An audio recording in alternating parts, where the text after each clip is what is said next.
Assalamualaikum warahmatullahi wabarakatuh. Saudaraku kaum muslimin dan muslimat, saudara sebangsa dan setanah air dimanapun Anda ada dan berada. Di sini kembali saya Abu Fikri menyampaikan risalah agama, risalah baik dan benar menuju kepada keselamatan, yaitu Allah dan Rasulnya. Sebagaimana dahulu saya sudah menyampaikan kajian tentang risalah Israel. Nah, risalah Israel yang saya sampaikan itu adalah menceritakan kenapa Nabi Yakub dinamakan oleh Allah sebagai Israel. Itu ceritanya memang sejarah perjalanan Yakub itu sendiri. Kenapa beliau dinamakan Israel? Itu sudah. Nah, sekarang kita berbicara tentang Bani Israel. Anak daripada Israel. Nah, pengertian Israel yang pernah saya sampaikan dengan pengertian Bani Israel yang bakal saya sampaikan itu jauh berbeda. Jauh berbeda. Karena kalau cerita Israel itu adalah cerita syariat. Cerita tentang sejarah atau zohir kehidupan hamba Allah. Kalau cerita Bani Israel bukan berarti kita menceritakan anak-anaknya Nabi Yakub atau putra-putranya Nabi Yakub, tidak. Kita akan berbicara tentang skup yang lebih luas, skup yang lebih dalam, yaitu hakikat daripada cerita Bani Israel itu sendiri. Nah, seperti yang kita ketahui di dalam surat 17, surat Al-Isra. Surat ini disebut juga surat Bani Israel. Kita dengarkan kalimat yang berbunyi, Subhanallazi asra bi'abdihi lailam minal masjidil haram ilal masjidil aqsa. Allazi barakna haulahu li nuriyahu min ayatina. Innahu was-sami'ul basyir. Jadi, ayat itu mempunyai pengertian sebagai berikut. Maha suci Dia yang telah memperjalankan hambanya dari Masjidil Haram hingga Masjidil Aqsa. Jadi kami berkati Masjidil Haram, kami berkati Masjidil Aqsa untuk kami perlihatkan kepada hamba kami, yaitu ayat-ayat. Sesungguhnya Dia yang maha suci tadi mendengar, melihat, dan tahu apa yang terjadi pada momen-momen itu. Nah, kalau kita merujuk kepada kajian umum, ini biasanya dibacakan atau diceritakan oleh masyarakat Muslim Indonesia khususnya, yaitu pada momen acara Isra wal Mi'raj Nabi Muhammad Rasulullah SAW. Sehingga ayat ini mempunyai pengertian sebagai berikut. Maha suci Allah yang telah memperjalankan hambanya Muhammad dari Masjidil Haram hingga Masjidil Aqsa untuk diperlihatkan kepadanya tanda-tanda kekuasaan kami. Sesungguhnya innahu was-sami'ul basyir. Sesungguhnya Dia itu maha mendengar lagi maha melihat. Itu kalau kita tangkap dari kajian umum. Dan Rasulullah pun merespon ayat ini dan menguraikannya sebagaimana kajian umum. Mulai dari terbelah dada, mulai dari naik buruk, mulai dari turun beberapa tempat yang penting, termasuk tempat di mana nanti beliau hijrah, yaitu kota Madinah, yang waktu itu bernama Yasrib. Kemudian naik ke langit dan bertemu dengan Tuhan. Dan dia berdialog dengan Tuhannya. Akhir cerita adalah Nabi Muhammad mendapatkan perintah untuk melaksanakan sholat 50 waktu bersama kaumnya. Terakhir, berkat usul daripada Musa alaihissalam, yang 50 waktu menjadi 5 waktu. Namun pahalanya, ganjarannya, pemberian Allah atas padilah-padilah itu, meskipun 5 waktu, tetap sama dengan 50 waktu. Jadi, kisah Isra wal Mi'raj itu intinya Rasulullah mengambil perintah sholat. Itu yang kita tangkap selama ini. Dan itu benar adanya. Untuk apa? Untuk dipahami secara umum. Sebagai pengantar kepada pemahaman secara khusus atau secara hakikat. Nah, jadi hakikatnya bagaimana? Nah, itu. Nah, ini yang akan kita sampaikan hari ini. Nah, secara ilmu hakikat, ungkapan yang ada pada ayat itu bisa kita rujukkan dengan sejarah. Bisa kita rujukkan dengan sejarah. Pertama, subhanallazi. Sucilah dia yang telah memperjalankan hambanya. Siapa dia di sini? Karena kita mengkaji ilmu hakikat, maka kita tidak mengatakan di sini Allah yang telah memperjalankan hambanya. Karena kita mengkaji ilmu hakikat, tidak kita katakan ini adalah Muhammad. Apalagi dari Masjidil Haram hingga ke Masjidil Aqsa. Kenapa saya katakan apalagi seketika kita berbicara Masjidil Haram hingga Masjidil Aqsa? Karena di dalam sejarah menceritakan bahwa Nabi Muhammad itu pergi Isra dan Mi'raj. Dia itu kan hendak mengambil perintah sholat. Ada 5 rukun di dalam Islam. Mulai syahadat, sholat, puasa, zakat, haji. Keempat daripada rukun Islam ini turun perintahnya ada di bumi. Turun risalahnya ada di bumi. Tapi kalau sholat, perintahnya ada di langit. Ada di atas. Ada di tempat yang tinggi. Nah, artinya Rasulullah itu baru hendak pergi mengambil perintah sholat. Itu real daripada cerita umumnya. Tapi kita tertarik dengan kalimat masjid di sini. Masjid itu artinya tempat sujud. Jadi Nabi Muhammad itu diperjalankan dari tempat sujud yang mulia ke tempat sujud yang terakhir atau yang paling jauh. Pertanyaannya, apakah mungkin sudah ada tempat sujud? Sudah ada masjid, sementara sholat baru mau dijemput. Karena Rasulullah ini, semenjak beliau menjadi Nabi dan Rasul di muka bumi ini, beliau tidak mengajarkan sholat, tidak mengajarkan puasa, tidak mengajarkan zakat, tidak mengajarkan haji.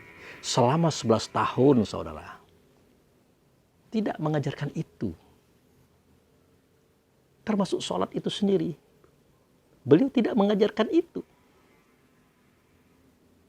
Lalu bagaimana mungkin ada Masjidil Haram, tempat sujud yang mulia, sementara sholat itu sendiri belum ada. yang ada pada waktu itu. Kalau kita mengatakan Masjidil Haram yang hari ini, dia itu masjid yang diceritakan pada waktu itu. Ironis sekali. Kenapa sedemikian? Karena di masa Rasulullah hendak Isra wal Mi'raj dalam kajian umum tadi, Ka'bah itu di dalamnya terdapat 4 patung besar. Patung Lata, Manat, Hubal, Uzza. Itu. Sementara di sekeliling Ka'bah itu terdapat 360 patung. Tempat orang jahiliyah minum-minum, main perempuan, bergurau-gurau, macam-macam di situ. Apakah mungkin itu dikatakan tempat sujud? Bahkan tempat sujud yang mulia sama sekali. Atau Masjidil Haram tadi. Apakah mungkin itu yang dimaksud? Tentu tidak. Waktu itu bukan Masjidil Haram namanya. Nah, tempat ini dinobatkan sebagai masjid, yaitu seketika Rasulullah bersama 10.000 pasukan beliau menyerang Mekah, yang di dalamnya terdapat kaum jahiliyah yang dahulu pernah menyerang beliau. Tetapi karena pasukan Rasulullah itu banyak, 10.000 orang, pasukannya kuat dan terlatih, maka pasukan Abu Sufyan, yaitu pasukan jahiliyah waktu itu, mereka mundur. Mereka takut menghadapi. Akhirnya Abu Sufyan memberanikan diri untuk bernegosiasi dengan Rasulullah pada saat beliau belum masuki kota Mekah. Kesimpulannya adalah, kalian akan selamat daripada kami kalau kalian tidak menyerang. Itu pertama. Kalian akan selamat daripada kami jika kalian masuk ke dalam rumah-rumah. Dan kalian akan selamat daripada kami jika mereka masuk ke rumah Anda, wahai Abu Sufyan. Jika Anda setuju, silakan. Kalau tidak, kami akan masuk. Maka Abu Sufyan pun setuju. Nah, waktu itulah Abu Sufyan mengumumkan kepada kaumnya, semua kalian masuk ke dalam rumah. Tutup pintu. Semua kalian boleh masuk ke rumah aku. Ditutup pintu. Dan jangan coba-coba melawan. Muhammad dengan pasukannya sangat kuat dan tidak akan terbantahkan. Mereka pasti menang. Kita pasti teraniaya dan aniaya. Efek daripada peperangan itu. Nah, akhirnya apa yang terjadi? Disinilah kejadian yang disebut dengan antum tolako. Kamu semuanya aku maafkan. Artinya Rasulullah memaafkan semua mereka atas semua perbuatan kekejaman mereka selama ini.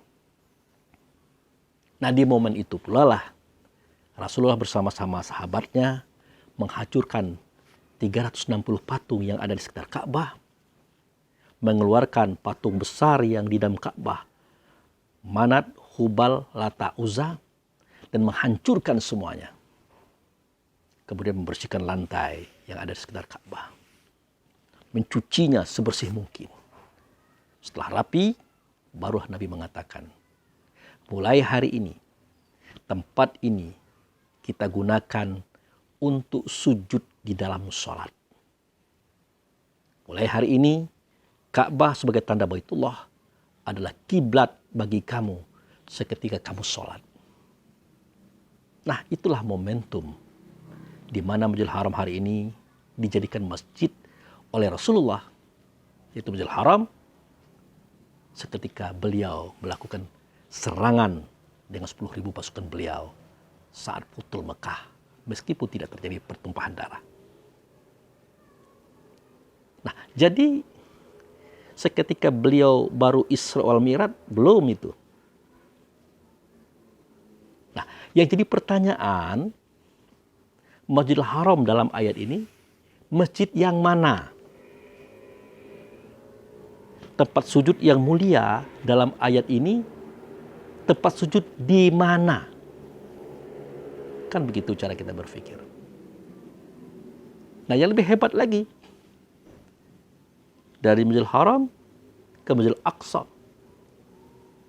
dikatakan di Palestina. Pada zaman Nabi Muhammad, Masjidil Aqsa itu belum ada. Belum ada sama sekali. Hanya sebuah gundukan tanah, bekas bangunan tua yang pernah dihancurkan di tempat itu. Nah, di era Umar bin Khattab, barulah gundukan tanah yang tadi di Palestina itu dijadikan sebuah masjid. Tentu kejadiannya setelah Rasulullah wafat. Setelah Masjidil Haram didirikan. Nah, Umar bin Khattab pula yang menerima kunci pertama. Umar bin Khattab pula yang menerima kunci pembuka daripada masjid itu di era zaman beliau. Waktu itu baru ada Masjidil Aqsa, saudara. Nah, itu maka saya katakan, saya sangat sayang sekali seandainya hukum Islam itu hanya sebatas Al-Quran, hadis, qiyas, ijma', mujtahidin, dan beberapa dasar-dasar hukum yang lainnya menjadi dasar hukum Islam, tanpa memasukkan sejarah sebagai dasar hukum Islam juga. Karena banyak sudah terjadi, sejarah ini meluruskan pemahaman mereka para ahli hukum, pakar hukum Islam. Seperti yang pernah saya katakan dahulu, bahwa sewaktu saya bersama Bapak Dr. Haji Zulkarnain SMAG berdialog dengan MUI Kota Bengkulu, di situ sempat terjadi dialog yang sewaktu itu saya bertanya kepada mereka. Seketika saya tanyakan, zalikal kitabu la raiba fihi hudalil muttaqin. Saya tanyakan kepada mereka. Terjemahannya adalah sedemikian itu kitab yang tidak ada keraguan di dalamnya, petunjuk bagi orang yang bertakwa. Pertanyaan saya kepada Anda semua, kitab yang dimaksud di dalam ayat ini itu kitab yang mana? Kitab apa?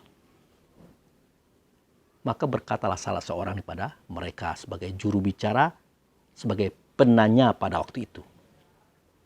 Dia bilang, kitab yang dimaksud itu ya kitab buku itu. Dia menunjuk kepada mushaf Quran yang hari ini kita pegang. Kitab yang mana, saya bilang? Ya kitab buku itu. Emosi dia menyampaikan itu. Bahkan dia menambahkan, semua mufasir dunia sepakat kitab yang ada pada ayat zalikal kitabul la raiba fihi hudal muttaqin ini, sepakat para ulama mufasirin dunia mengatakan kitab yang dimaksud adalah kitab buku yang hari ini kita pegang sebagai mushaf.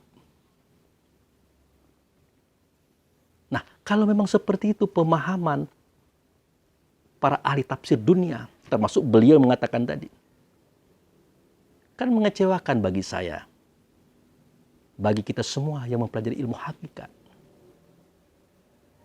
Kenapa mengecewakan? Karena berdasarkan sejarah tidak begitu ceritanya.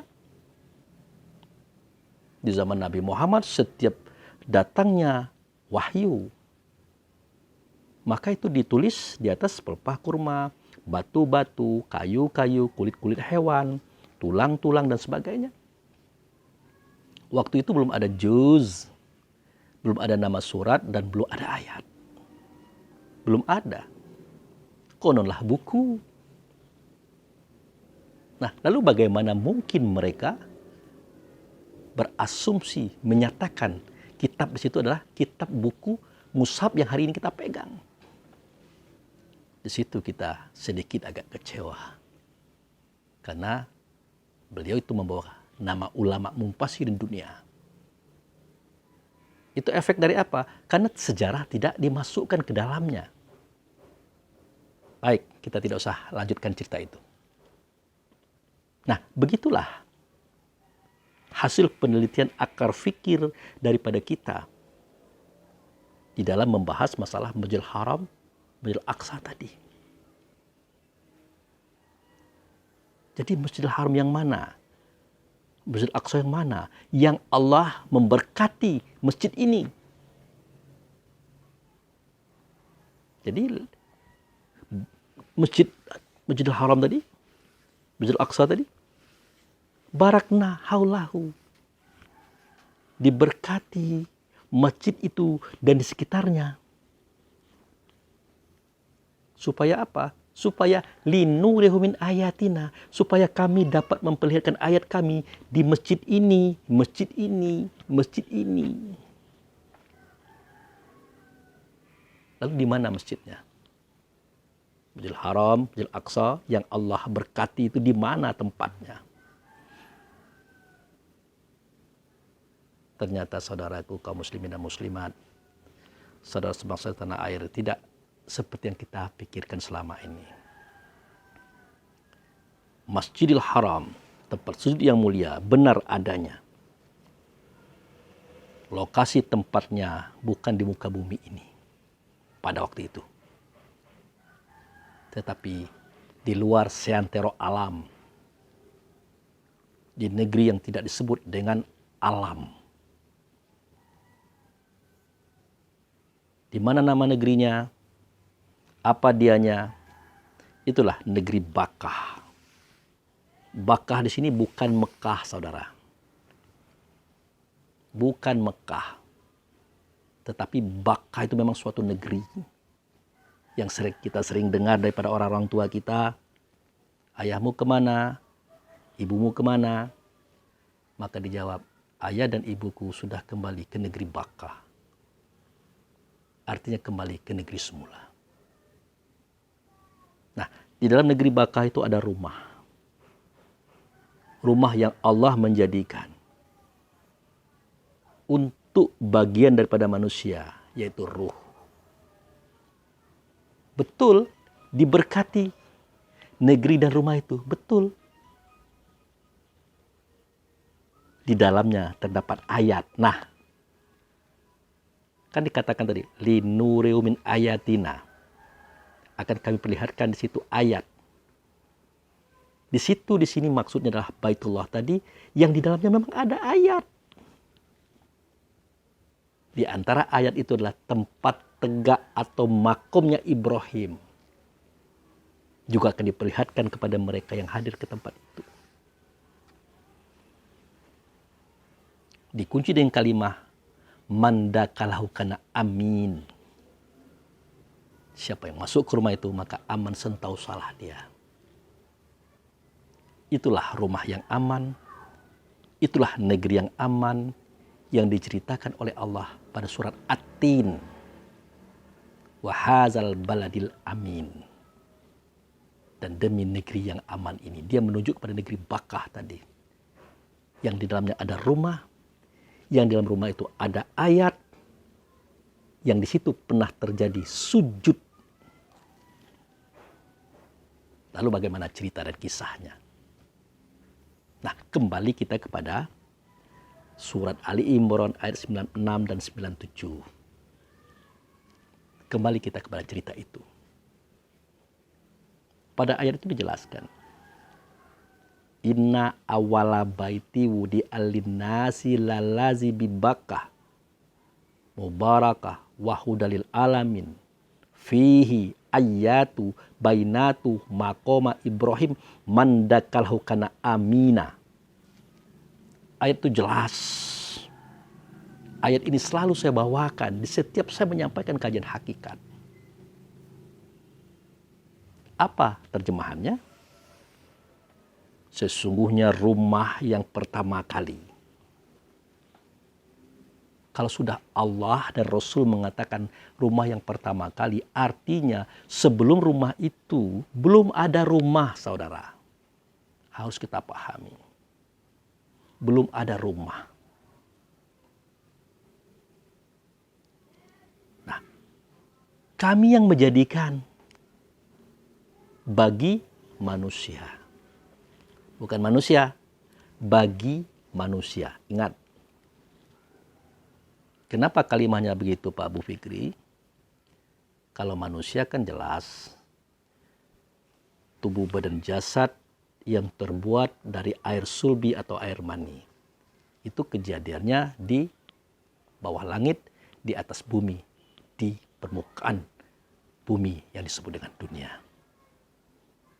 Sedangkan cerita ini bukan menceritakan sesuatu yang saat itu dunia ada di luar santero alam. Jadi jelas yang dimaksud bagi manusia di sini adalah bagian daripada manusia itu adalah ruh maksudnya.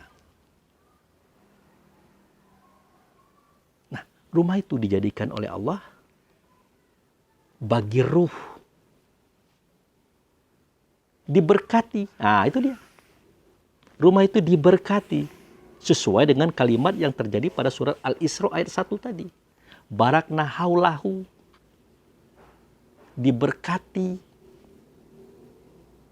Hudalil alamin.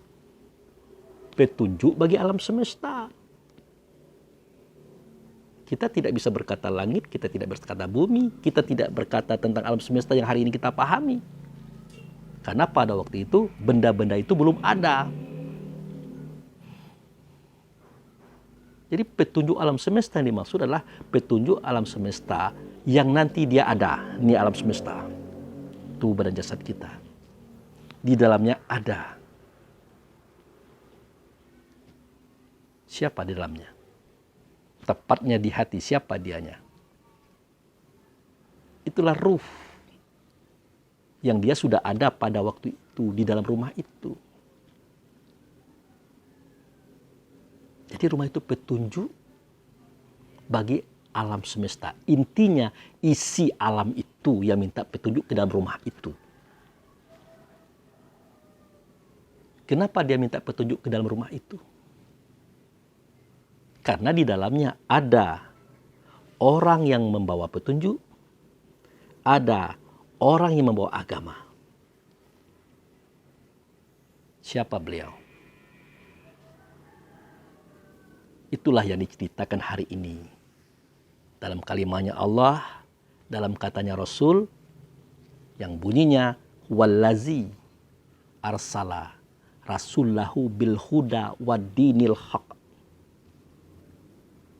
Dia itu Allah mengutus Rasul. Jadi Allah mengutus Rasul. Petunjuk itu ada pada Rasul, agama itu ada pada Rasul. Makanya beliau menjadi guru. Bagi siapa? Bagi semua ruh. Termasuk ruh para Rasul-Rasul. Ruh para nabi-nabi yang jumlahnya 124.313 orang. Plus semua ruh yang ada lahir di alam semesta ini. Jadi beliau adalah guru. Makanya beliau bergelar dengan gelar Sayyidul Mursalin. Guru daripada semua Rasul-Rasul. Siapa dia? Beliaulah wujud serta Allah. Tidak sempurna penyebutan kita kepada Allah kalau tidak disebut nama beliau. Tidak sempurna penyebutan kita kepada beliau kalau tidak disebut nama Allah. Di mana ada Allah, di situ ada beliau. Di mana ada beliau, di situ ada Allah. Karena beliau adalah wujud serta Allah. Satu dia dengan Allah tidak bisa dibedakan. Satu dia dengan Allah tidak bisa dipisahkan. Tetapi satu dia dengan Allah tidak pula boleh disamakan. Karena Allah zat, dia adalah sifat. Allah gaib, dia adalah wujud daripada gaib. Dialah nyatanya Allah bagi semua ruh saat itu hingga hari ini, saudara. Siapa dianya? Nah, waktu itu dia bernama dengan nama Ahmad. Kalau sekarang dia bernama dengan nama Muhammad. Itulah kenapa Isa ibnu Maryam mengatakan akan datang sesudah aku seorang Rasul, dia bernama dengan nama Ahmad. Karena sewaktu dia di sana namanya Ahmad. Lalu kenapa dia datang ke permukaan bumi? Untuk menyempurnakan semua persoalan daripada kita. Untuk menyempurnakan. Makanya beliau berkata, innama bu'istu liutamima makarimal akhlak. Tidaklah aku dibangkitkan, tidaklah aku dinyatakan, tidaklah aku dizohirkan di hadapan kamu sekalian, kecuali untuk menyempurnakan akhlak, untuk membangkitkan batang tarandam, untuk memunculkan sifat sidik amanah tauhid wa ta'ala yang ada pada diri kamu, sehingga terpancar dia di suaramu, di katamu, di perbuatanmu. Maka nyatalah sifat itu di tengah-tengah alam semesta. Itulah dia, sifatku. Sifat itulah aku yang dengan Allah. Ini beliau mengungkapkan, saudara. Ternyata orang yang memegang petunjuk, orang yang memegang agama, beliau adalah Rasulullah Sallallahu Alaihi Wasallam. Makanya saya katakan, berkali-kali saya katakan, seketika kita mengkaji tentang persoalan seperti ini, mindset pemikiran kita, cetakan akal fikir kita, jangan coba-coba membawa cetakan pikiran gaya kita hari ini, mindset pemikiran kita pada hari ini, yang memandang beliau adalah anak Abdullah, anak Aminah, cucu Abdul Muthalib, ponakannya Abu Thalib, suami Khadijah, suami Aisyah, ayah Ruqayyah, Qasim, Zainab, macam-macam tadi. Yang dia hidup, yang dia sakit, yang dia mati juga. Kalau kesana mindset pemikiran kita, tidak bisa kita mengkaji persoalan ini, saudara. Makanya hidup ini penuh dengan dimensi, penuh dengan tingkatan kapasitas, yang juga harus ditelusuri dengan akal yang berkapasitas. Tidak akal tunggal, tapi akal yang berkapasitas. Yang mampu mencapai sesuatu yang mungkin tidak tercapai, tapi bisa dicapai. Kan berkali-kali saya katakan, bahwa beliau ini bernama Alif, Amim, Alif Lamim, Alhamdulillah, Alhamdulillahirabbil alamin, Ahmad. Bahkan beliau juga bernama Yasin. Beliau juga bernama Toha. 99 nama Allah. Akan lengkap 100 kalau dilengkapkan dengan nama beliau, saudara. Tapi nama Allah juga tidak 99, lebih daripada itu. Bahkan tidak terhitung. Nah, ini pemahaman awal yang perlu kita pegang sebagai usuluddin. Asal kita beragama. Kembali pada kajian pertama kali, itu kajian hakikat. Ini yang sudah kita lupakan hari ini. Nah, jadi rumah yang pertama kali, itulah rumah yang di negeri Bakkah, diberkati, di dalamnya ada orang yang memegang petunjuk, ada yang memegang agama, makanya isi alam semesta minta petunjuk ke sini. Yang lebih dalam lagi, fihi ayatu. Nah, di dalamnya ada ayat-ayat. Fihi ayatu. Di dalamnya ada ayat-ayat. Ayat inilah yang diceritakan oleh Allah pada surat Al-Isra. Ayat 1 tadi. Linuriyu min ayatina. Kalau di tempat ini akan kuperlihatkan kepada mereka itu ayat-ayat kami. Di tempat ini, tidak di tempat ini tidak ketemu. Cerita ayat itu tidak akan ketemu, saudara. Ini alasannya kenapa yang saya sampaikan berbeda dengan yang kita dengar selama ini. Kalau kita melihat ke sini. Tapi kalau kita tidak melihat ke sini, tentu ayat yang dimaksud adalah tulisan yang ada pada kitab Quran. Tulisan yang ada pada buku.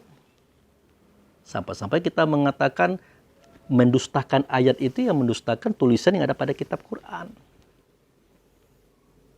Padahal ayat di sini tidak menceritakan tulisan.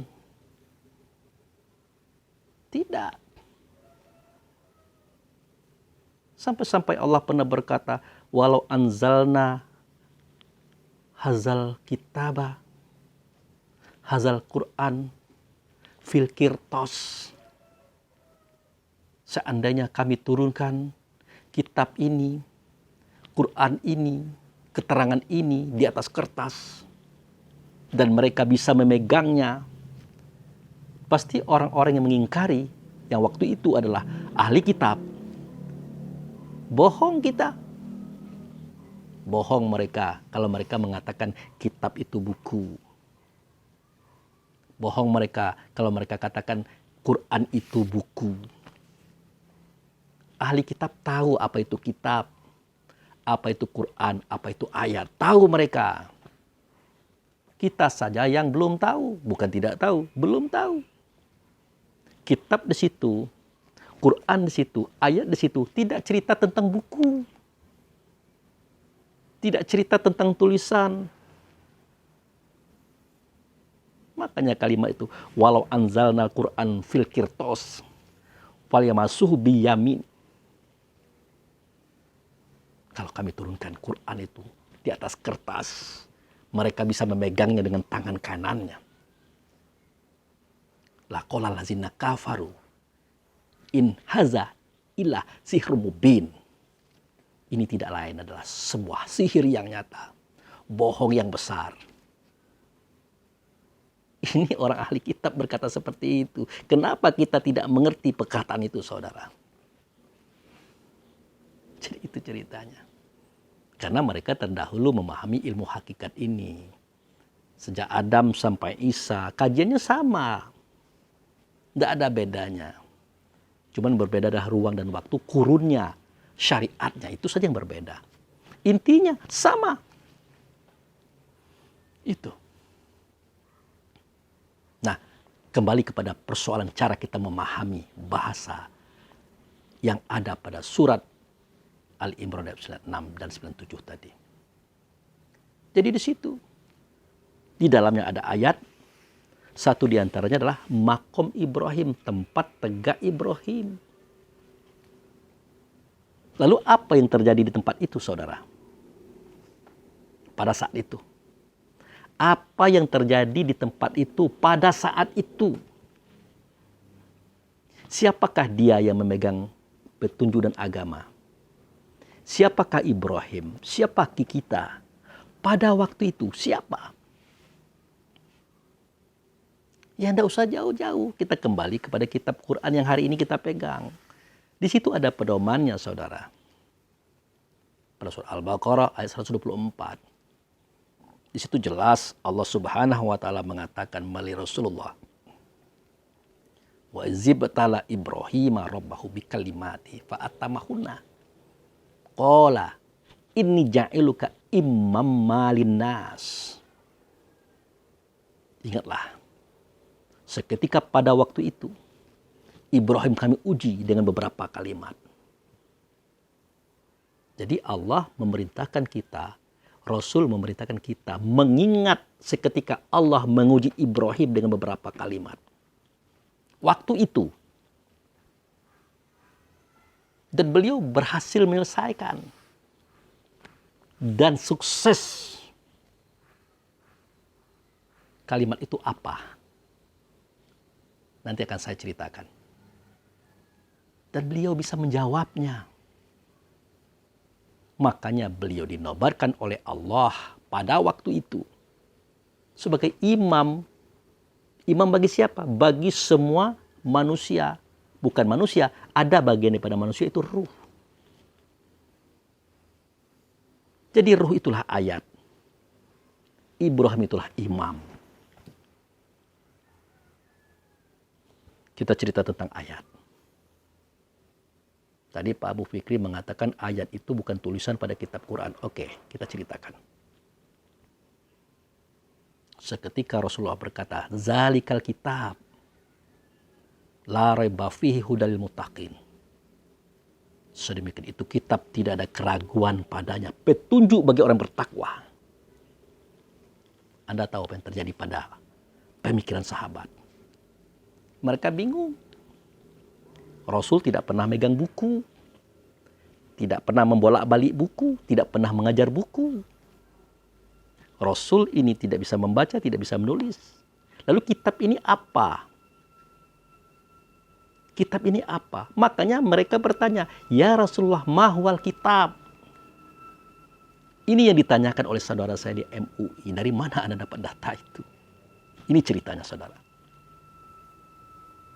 Mahwal kitab ya Rasulullah. Apa itu kitab ya Rasulullah? Dijawab oleh Rasulullah. Quran. Quran itu kitab. Kapan kitab itu menjelma menjadi Quran? Seketika dia dibaca.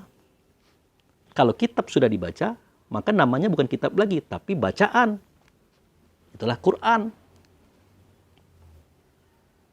Sahabat tambah bingung. Akhirnya mereka bertanya lagi, ya Rasulullah, mahwal Quran? Maka Rasul menjawab. Yang jawaban itu ada pada surat Al-Ankabut ayat 49, saudara. Silakan dicek. Bal huwa ayatu bainatu fis sudurul laziutul ilmi wa ma yajhadu bi ayatina ila zalimun. Kitab itu adalah Quran. Quran itu adalah ayat yang ada dalam dada kamu. Namanya ilmu. Di dalam sifat 20 namanya alimun, bukan ilmu. Namanya ilmu. Tidak ada yang mendustakan ayat itu kecuali orang-orang yang zalim. Ternyata kitab itu adalah Quran. Quran itu alam dada kita saudara. Namanya ayat. Tepatnya di dalam hati. Itu ayat. Siapa dianya? Itulah ruh. Dia bernama dengan nama mukmin. Dia hamba yang diperjalankan. Nanti kita akan ceritakan kisah ini.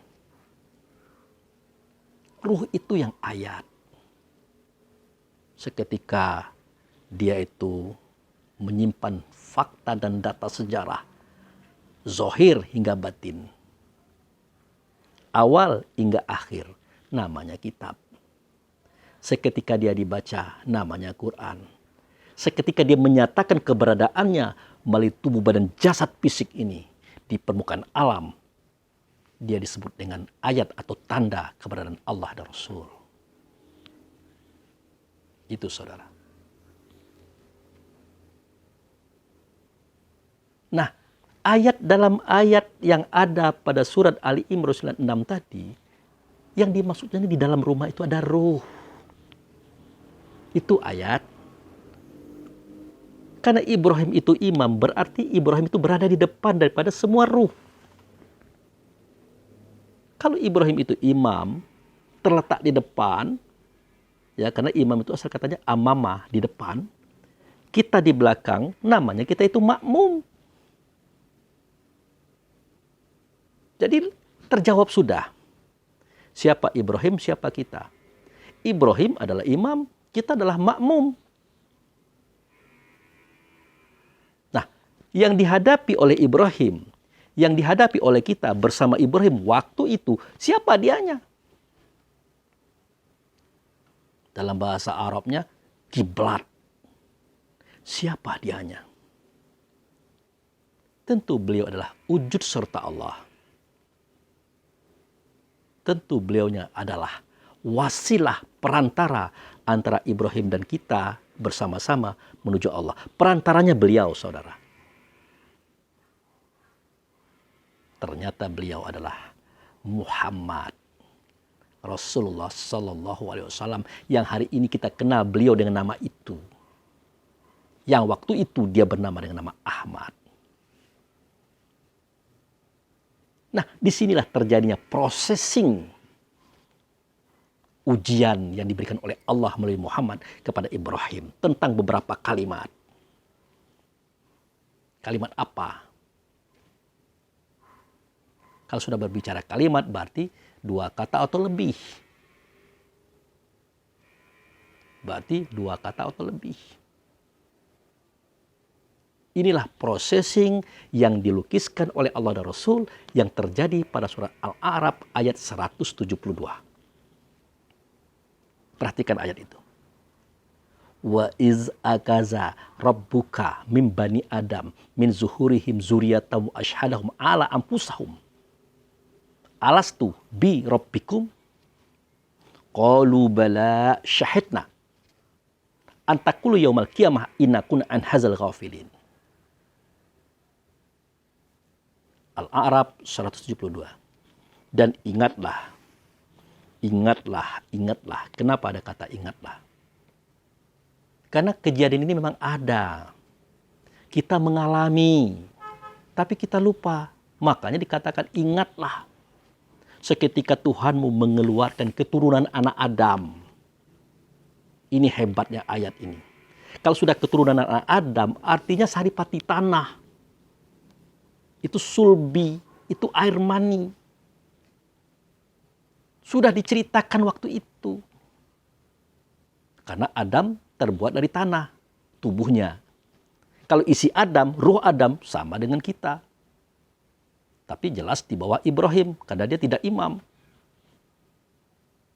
Tapi setelah ayat itu apa yang terjadi? Kami angkat saksi atas diri mereka masing-masing. Siapa diri mereka? Kalau diri mereka itu tidak lagi tubuh ceritanya.